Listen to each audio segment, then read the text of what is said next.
నమస్తే అండి, welcome to moms world Chandu. First time video చూస్తున్నట్లయితే ఛానల్ని సబ్స్క్రైబ్ చేయండి.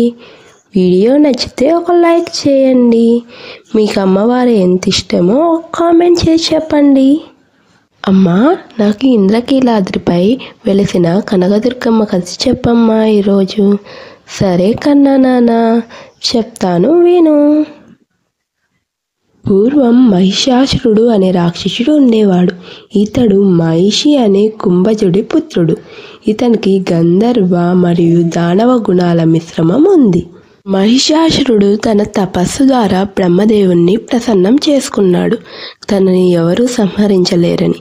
కానీ ఈ వరంలో కొంచెం మార్పు ఉంది. ఒక స్త్రీ మాత్రమే మహిషాసురుణ్ణి సంహరించగలదని.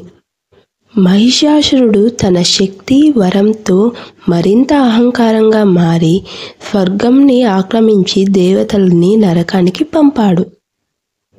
మహిషాసురుడు తన దుర్మార్గాలతో భూలోకాన్ని, స్వర్గాన్ని తీవ్రంగా వేధించాడు. అతని రాజ్యం ఎక్కడ చూసినా భయం, హింస వ్యాపించింది. దేవతలు తట్టుకోలేక బ్రహ్మ, విష్ణు, శివుణ్ణి ప్రార్థించారు. బ్రహ్మ, విష్ణు, శివులు కలిసి మహిషాసురుణ్ణి సంహరించేందుకు శక్తిని సృష్టించాలని నిర్ణయం తీసుకున్నారు.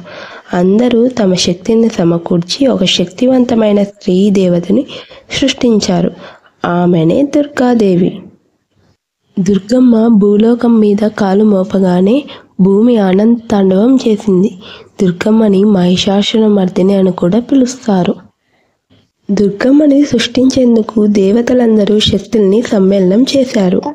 శివుడు త్రిశూలాన్ని, విష్ణువు సుదర్శన చక్రాన్ని, వాయుదేవుడు ధనస్సు, ఇంద్రుడు వజ్రాయుధాన్ని, వరుడు తిరుణకుండాన్ని ఇచ్చారు. దుర్గమ్మ శక్తి కాంతులతో ఎంతో ప్రకాశించింది. అప్పుడు ఆమె వెలుగులో శత్రువులు సైతం ఎంతో భయపడ్డారు. దుర్గమ్మ ఇంద్రకీలాద్రి కొండపై భూస్థాపన చేసి మహిషాసురుడిని యుద్ధానికి సవాలు విసిరింది. మహిషాసురుడు మొదట దుర్గమ్మను తక్కువగా చూసి తన సైన్యాన్ని ఆమెపై దాడికి పంపాడు. కానీ దుర్గమ్మ ఆ సైన్యాన్ని సునాయాసంగా సంహరించింది. సైన్యాన్ని సంహరించిన దుర్గమ్మను చూసి మహిషాసురుడు భయంతో వణికిపోయాడు. మహిషాసురుడు మొదట గేదె రూపంలో అమ్మవారిపై దాడి చేశాడు. తర్వాత ఏనుగు, సింహం, ఖడ్గమృగం అనేక రూపాలు ధరిస్తూ యుద్ధం మొదలుపెట్టాడు. దుర్గమ్మ ప్రతి రూపంలోనూ అతన్ని ఓడించి బలహీనపరిచింది. తీవ్రమైన యుద్ధం జరిగింది. చివరికి మహిషాసురుడు గేదె రూపంను విడిచి తన అసలు రూపంలోకి వచ్చాడు.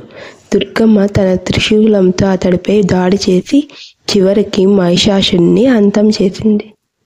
మహిషాసురుడి మరణంతో భూలోకంలో ధర్మం పునరుద్ధరించబడింది.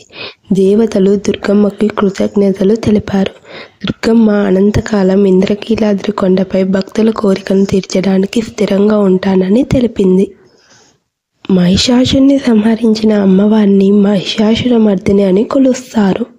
అమ్మవారు మహిషాసురమర్దిని రూపంలో 4 చేతులతో మహిషాసురుని సంహరించిన చిత్రం ఆలయంలో ప్రతిష్ఠించారు. మహిషాసుర సంహరణ కథ ధర్మానికి విజయం, అధర్మాన్ని నాశనం అనే సత్యాన్ని తెలిపే గొప్ప కథ. దుర్గమ్మ శక్తి, కరుణ, త్యాగానికి ప్రతీక.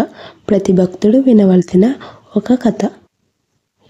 కథ ఎలా ఉంది కన్నా? బాగుందమ్మా. మీకు కూడా ఈ కథ నచ్చినట్లయితే లైక్ చేయండి. ఓం శ్రీ మాతే నమః అని కామెంట్ చేయండి.